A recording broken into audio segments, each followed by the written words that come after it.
First, former President George H.W. Bush is recovering at Methodist Hospital for a third straight day. He is still fighting an infection that spread to his blood.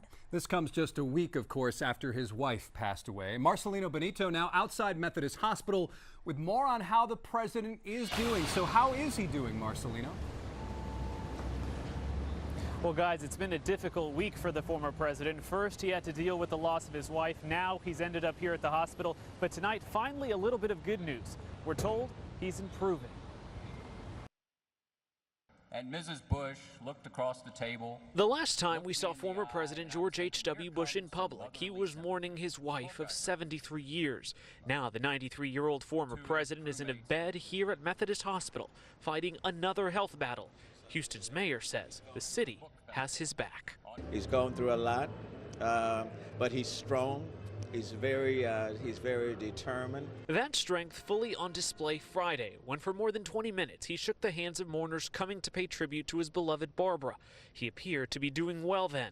Sunday morning, hours after burying his wife, that changed. A spokesman says the former president is fighting sepsis, an infection that's spread to his blood. Reports say Mr. Bush is in the ICU. It's a delicate condition, especially for a man in his 90s suffering from Parkinson's disease. The entire region is lifting him up. And we know that we're just leaving this prayer breakfast. We know what the power of prayer can do.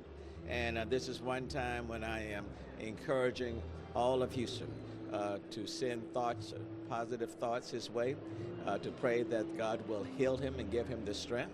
Those prayers are working. We're told tonight the former president continues to respond to treatment and is recovering. Well wishes coming in from all over the world, including the White House. We all send our prayers to the Bush family as we wish former President George H.W. Bush a very speedy recovery.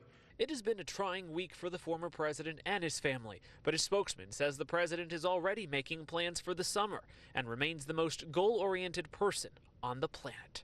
And we know that he wants to head up to Maine. That's one of his desires, and we're going to pray that he can do just that with his family. Now, the former president has spent nearly every summer of his life in Maine, and he expects this year to be no different. His spokesman adding tonight that no one should bet against this president. We're live at the Med Center tonight. I'm Marcelino Benito, KHOU 11 News.